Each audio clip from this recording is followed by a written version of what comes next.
Olá pessoal, vamos fazer uma coisa muito gira. Vamos comparar determinados alimentos baseando-nos só na tabela nutricional. O que é que eu quero dizer com isto? Suponhamos que temos um alimento A e um alimento B. Quando nós normalmente vamos a um supermercado, nós vemos a tabela nutricional e a primeira coisa que vemos são logo os açúcares. Vamos ver aqui uma coisa.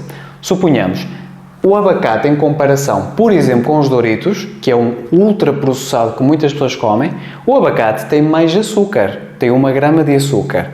Em comparação, por exemplo, o abacate tem mais gordura e mesmo, por exemplo, em termos de gorduras saturadas, que são aquelas que as pessoas chamam que são as más gorduras, o abacate tem 4 gramas, os Doritos só têm 1 grama, por exemplo.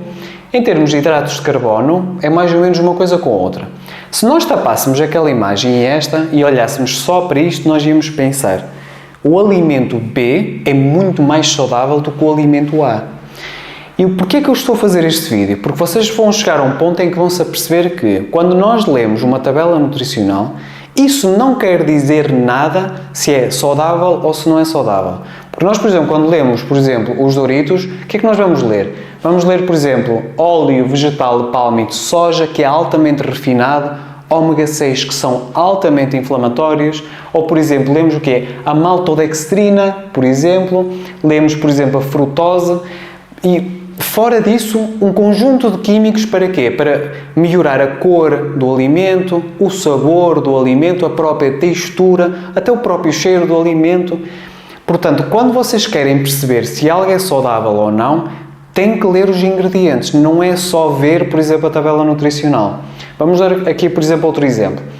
Temos aqui, por exemplo, uma maçã e, por exemplo, um sumo de laranja processado, em que não há gordura total, não há gordura saturada. Uma maçã tem mais hidratos de carbono, por exemplo, do que um sumo daqueles. Ou, por exemplo, em termos de açúcares, uma maçã tem mais açúcares do que propriamente um sumo de laranja artificial. Mas nós, na nossa cabeça, pensamos: como é que um sumo de laranja artificial é mais saudável do que uma maçã? É porque não é. E por isso é que vocês começam a perceber que, a nível de tabela nutricional, isso não nos dá informação nenhuma. Agora, quando nós começamos a olhar, por exemplo, aqui o xarope, por exemplo, de frutose, muitas vezes um xarope de milho, por exemplo, o xarope de milho modificado, tudo que seja intensificadores de sabor que normalmente são adicionados, o ácido cítrico que destrói completamente, por exemplo, a parte dos dentes das pessoas e as pessoas não têm sequer essa noção. O ácido cítrico, por exemplo, é uma coisa que é muitas vezes acrescentada aos alimentos. Óleo de canola, óleos vegetais num sumo de laranja. Quando nós começamos a juntar isto tudo, começamos a perceber que as pessoas não podem olhar para uma tabela nutricional. Agora, porquê é que eu estou a dizer isto? Porque nós, quando pensamos em alimentos processados, o que é que no fundo é processado? É quando nós pegamos numa coisa natural, por exemplo, numa laranja, e nós pegamos numa laranja e transformamos num alimento completamente diferente, que parece sumo de laranja, mas é completamente diferente. Isso é que, no fundo, são processados. E nós, para alterarmos um alimento, ele tem que passar por um processo. E esse processo inclui o quê?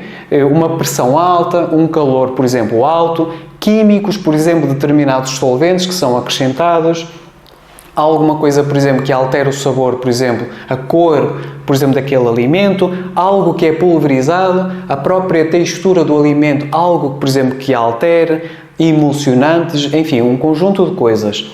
E isso para quê? Para tornar o alimento mais apelativo para que as pessoas o consumam.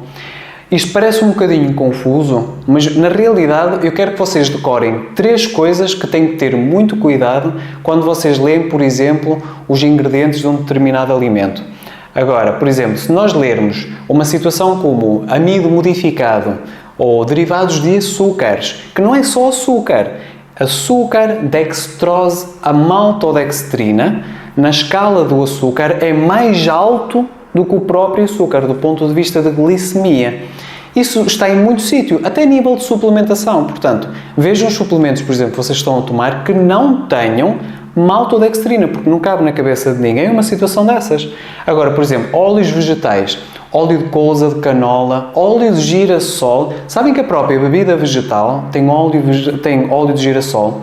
Eu muitas vezes, quando falo com pacientes no consultório e explico estas coisas todas e adaptamos a alimentação de uma forma personalizada, as pessoas muitas vezes pensam: como é que um iogurte vegetal tem amido modificado?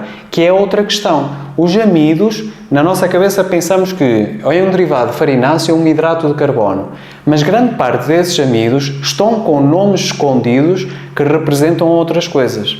Por exemplo, o amido modificado é glutamato monossódico, que é um sal altamente cancerígeno, que serve para quê? Para dar um sabor diferente às coisas, um sabor salgado característico. Para quê? Para estimular mais o consumo daquele alimento.